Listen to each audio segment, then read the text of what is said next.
జిల్లాలో MLC bypoll heat పెరుగుతోంది. YCP నుంచి మాజీ మంత్రి బొత్స సత్యనారాయణ బరిలోకి దిగారు. విజయనగరం జిల్లాకు చెందిన ఆయన నాన్ లోకల్. దీంతో ఈ సెంటిమెంట్తో ఫ్యాన్ పార్టీ ఓటర్లను తమ వైపు తిప్పుకొని గెలవాలని కూటమి భావిస్తోంది. విశాఖ జిల్లా స్థానిక సంస్థల ఎమ్మెల్సీ ఉప ఎన్నికపై ఇన్సైడ్ స్టోరీ.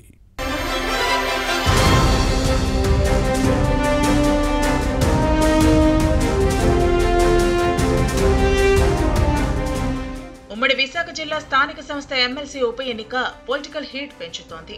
గతంలో ఈ స్థానం నుంచి వైసీపీ తరపున ఎన్నికైన వంశీకృష్ణ శ్రీనివాస్ జనసేనలో జాయిన్ అవ్వడంతో అనర్హత వేటుపడింది. దీంతో ఖాళీ అయిన సీటు బైపోల్ జరుగుతోంది. వైసీపీ నుంచి విజయనగరం జిల్లాకు చెందిన మాజీ మంత్రి బొత్స బరిలో దిగారు. కాకపోతే టీడీపీ నుంచి పోటీ చేసేందుకు ఆశావహులు ముందుగా ఆసక్తి చూపలేదు. గెలిచిన పదవీకాలం 2027 వరకే ఉంది. ఆ పాటి దానికి కోట్లు కుమ్మరించడం ఎందుకన్న ఉద్దేశంతో టీడీపీ అభ్యర్థులు వెనుకంజ వేశారు. స్థానిక సంస్థల్లో వైసీపీకే ఎక్కువ బలం ఉంది. అందుకే సైకిల్ పార్టీ నేతలు ఊగిసలాడారు.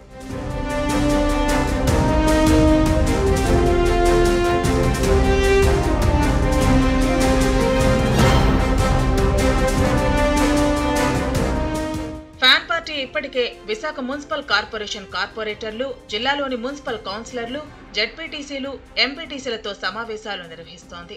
క్యాంప్ రాజకీయాలకు కూడా తెరతీసే ప్లాన్ లో ఉంది. విశాఖ జిల్లా స్థానిక సంస్థల పరిధిలో మొత్తం 842 మంది సభ్యులు ఉండాలి. కానీ ప్రస్తుతం 822 మంది ఓటర్లు ఉన్నారు. మరో 16 మంది ఎక్స్ అఫీషియో సభ్యులను కలుపుకుంటే ఈ సంఖ్య 838కి చేరుతుంది. జీవీఎంసీలో 97 కార్పొరేటర్లు ఉన్నారు. జిల్లాలో 36 మంది జెడ్పీటీసీలు, 636 మంది ఎంపీటీసీలు, 53 మంది మున్సిపల్ కౌన్సిలర్లు ఉన్నారు. 3 జెడ్పీటీసీలు, 1 కార్పొరేటర్, 16 ఎంపీటీసీ స్థానాలు ఖాళీగా ఉన్నాయి.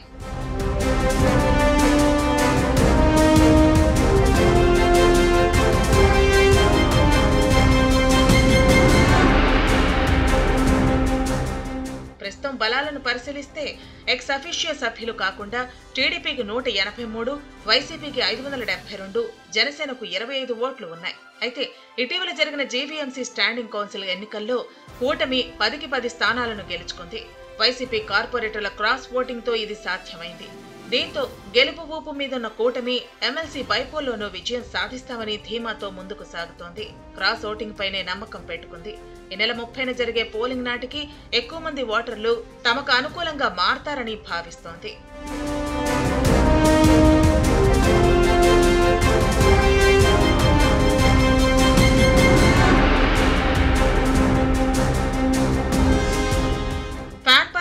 పోటీ చేస్తున్న బొత్స సత్యనారాయణ స్థానికేతరుడు కావడంతో కొంత వ్యతిరేకత ఉంది. దీంతో అది తమకు అనుకూలంగా మారుతుందని కూటమి భావిస్తోంది. ప్రస్తుత పరిస్థితుల్లో వైసీపీ నుంచి 250 మందిని చేర్చుకుంటే ఎన్డీఏ మెజార్టీలోకి వస్తుంది. కానీ టీడీపీ, జనసేనలో అంతమంది జాయిన్ అవటం అంత ఈజీ టాస్క్ కాదు. ఒకవేళ హార్స్ ట్రేడింగ్ జరిగినా ఆఖరి క్షణంలో ఓట్లు వేయకపోతే ఓటమి తప్పదేమోనన్న టెన్షన్ కూటమి నేతలను వెంటాడుతోంది. గ్రామ స్థాయిలో ఉంటున్న ఎంపీటీసీలను పార్టీల్లో చేర్చుకుంటే ఆ ప్రభావం ఆయా పక్షాల క్యాడర్పై పడుతుంది. కార్యకర్తలు, నేతల్లో విభేదాలు తలెత్తే అవకాశం ఉంటుంది. ఒక ఎమ్మెల్సీ స్థానం కోసం ఇన్ని ఇబ్బందులు పడటం అవసరమా అనే ఆలోచనలో ఉన్నారట. విశాఖ జిల్లా స్థానిక సంస్థల ఉప ఎన్నికల్లో కూటమి పార్టీలు ఎలా వ్యవహరిస్తాయో చూడాలి మరి.